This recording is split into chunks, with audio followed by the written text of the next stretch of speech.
الحمد للہ وکفا والصلاة والسلام علی من لا نبی بعد سیدنا عبداللہ بن مسعود رضی اللہ تعالی عنہ بیان کرتے ہیں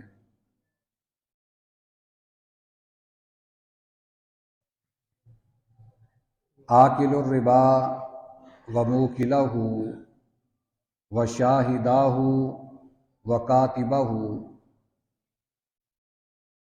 سود کھانے والا، کھلانے والا،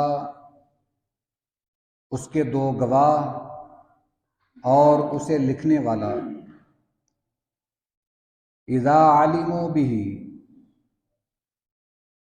یہ پانچوں بندے اس بات کو جانتے ہیں کہ ہم سود میں ملوث ہیں، ہمارا لین دین سودی ہے، اس بات کو وہ جانتے ہیں۔ والواشمہ والمستوشمہ للحسن، ایسی عورت جو گودنے والی ہے یا گدوانے والی ہے، خوبصورتی کے لیے اپنے چہرے پر کوئی نشان بنواتی ہے، سیاہی یا نیل وغیرہ بھرواتی ہے جسے ہم ٹیٹو کہتے ہیں۔ ولا بالصدقہ، اور زکوٰۃ نہ دینے والا۔ والمرتد اعرابی بعد الہجرہ، ایسا اعرابی جو ہجرت کے بعد مرتد ہو جائے۔ ملعونون علی لسان محمد صلی اللہ علیہ وسلم، یہ سارے بندے حضرت محمد صلی اللہ علیہ وسلم کی زبان مبارک میں سے ملعون ہیں، آپ کی زبان سے ان بندوں پر لعنت کی گئی ہے۔ یہ مسند احمد کی حدیث مبارکہ ہے، اس کی سند صحیح ہے۔ یہاں 9 بندوں کا ذکر ہوا ہے، پیچھے ہم نے ایسی ہی ایک حدیث مبارکہ پڑھی تھی، اس میں 7 بندوں کا ذکر تھا۔ اس میں سے صرف 5 بندے وہ ہیں جن کا تعلق سودی لین دین سے ہے۔ پہلے نمبر پر تو وہ جو سود کھاتا ہے، دوسرے نمبر پر وہ جو سود کھلاتا ہے، سود کی راہ ہموار کرتا ہے، اور تیسرا اور چوتھا وہ بندہ جو دونوں طرف سے، یعنی سود لینے والے کی طرف سے اور سود دینے والے کی طرف سے گواہ بنتے ہیں، یہ دونوں بھی، اور جو یہ معاملہ لکھتا ہے، جو منشی ہے، جو کاتب ہے، یہ 5 بندے جن کا تعلق سودی لین دین سے ہے۔ حضرت عبداللہ بن مسعود رضی اللہ تعالیٰ عنہ فرماتے ہیں کہ ان پر نبی کریم صلی اللہ علیہ وسلم کی زبان مبارک سے لعنت کی گئی ہے۔ پھر آگے 2 عورتیں وہ ہیں جو گودنے والی یا گدوانے والی ہیں۔ میں نے یہ کل بات عرض کی تھی کہ پچھلے زمانے میں خوبصورتی کے لیے یہ کام کیا جاتا تھا کہ اپنے چہرے پر کوئی نشان وغیرہ بنوایا جاتا جس میں نیل بھرا جاتا سوئی کے ذریعے، یا کوئی سیاہی بھری جاتی، تو اس پر نبی کریم صلی اللہ علیہ وسلم نے لعنت فرمائی ہے۔ اور یہ بھی میں نے عرض کیا تھا کہ اس کی جدید شکل ٹیٹو کی ہے۔ آج کل جو ہم اپنے جسم پر ٹیٹو بنوا لیتے ہیں، یہ اسی کی شکل ہے۔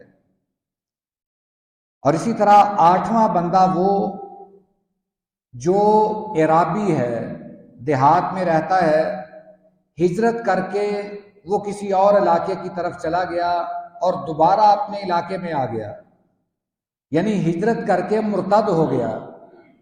ہجرت تو اس نے کی تھی اپنا ایمان بچانے کے لیے، اپنا اسلام بچانے کے لیے، مگر اس میں وہ کامیاب نہ ہو سکا، اس نے کوئی تگ و دو ہی نہیں کی، ہجرت سے کوئی فائدہ نہیں اٹھایا، ہجرت بھی کی مگر نہ اپنا ایمان محفوظ رکھ سکا، نہ اپنے دین کو محفوظ رکھ سکا. جیسا کہ آج کل کئی بندے ایک ملک سے دوسرے ملک جاتے ہیں کاروبار کی نیت سے، کاروبار کے ساتھ ساتھ ان کے دین کا بیڑا بھی غرق ہو جاتا ہے، وہ اپنا دین بھی سنبھال نہیں پاتے، جہاں جاتے ہیں وہیں کے ہو کے رہ جاتے ہیں، ویسے ہی بن جاتے ہیں. اگر کوئی مغربی ماحول میں جاتا ہے تو ان جیسا ہی بن جاتا ہے، نہ نماز روزے کی فکر ہے، نہ اسلامی وضاقتہ کی فکر ہے. یعنی یہ بندہ اپنے دین کو ضائع کر لیتا ہے.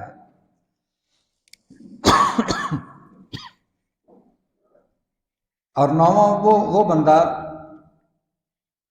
ایک مسند احمد کی حدیث مبارکہ ہے، وہ سیدنا علی رضی اللہ تعالی عنہ سے مروی ہے. اس میں دو بندوں کا اور ذکر ہے، ایک حلالہ کرنے والا اور ایک وہ جو جس کے لیے حلالہ کیا جائے. اس حدیث میں یہ الفاظ ہیں کہ ان پر بھی نبی کریم صلی اللہ علیہ وسلم نے لعنت فرمائی ہے.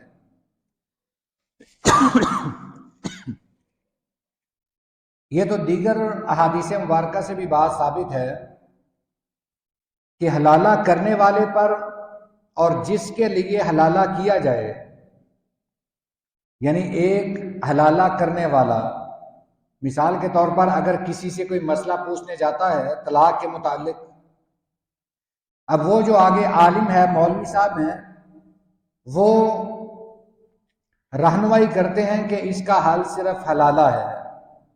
اب یہ جو مولوی صاحب حلالے کا فتویٰ دے رہے ہیں، سب سے پہلے تو نبی کریم صلی اللہ علیہ وسلم کی ان پر لعنت ہے جو حلالے کی راہ ہموار کر رہے ہیں.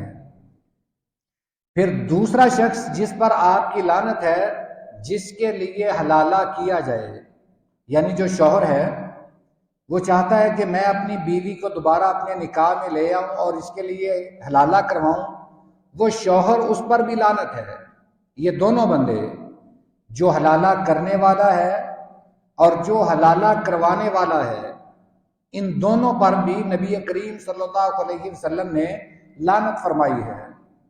اس روایت کے راوی سیدنا عبداللہ بن مسعود ہیں، اور یہ جو روایت ہے جس میں ان دونوں باتوں کا بھی ذکر ہے، اس کے راوی سیدنا علی المرتضیٰ رضی اللہ تعالیٰ عنہ ہیں. تو اس لحاظ سے یہ 10 چیزیں بنتی ہیں، یہ 10 ایسے گناہ ہیں کہ جو بھی بندہ ان میں ملوث ہوتا ہے، نبی کریم صلی اللہ علیہ وسلم کی اس پر لعنت ہے. اور یہ انتہائی بد نصیبی کی بات ہے کہ بندہ مسلمان بھی ہو، اپنے آپ کو مسلمان بھی کہلوائے، اور اس پر اس کے نبی کی لعنت بھی ہو. اس سے بڑی بد نصیبی اور کیا ہے؟ یہ 10 گناہ اور 10 گناہوں میں ملوث وہ لوگ جو انتہائی بد نصیب ہیں، جو نبی کریم صلی اللہ علیہ وسلم کی طرف سے ملعون ہیں. ہمیں یہ چاہیے کہ ہم اپنا قبلہ درست کر لیں. اگر ان 10 چیزوں میں سے ایک بھی چیز کا شائبہ ہے کہ ہم اس میں ملوث ہیں، تو آج ہی ابھی اس سے توبہ کر لیں، تاکہ ہم نبی کریم صلی اللہ علیہ وسلم کی لعنت کی بجائے اللہ کی رحمت کے امیدوار ہوں. اللہ تعالیٰ اس کی ہمیں توفیق عطا فرمائے. وآخر دعوانا ان الحمد للہ رب العالمین.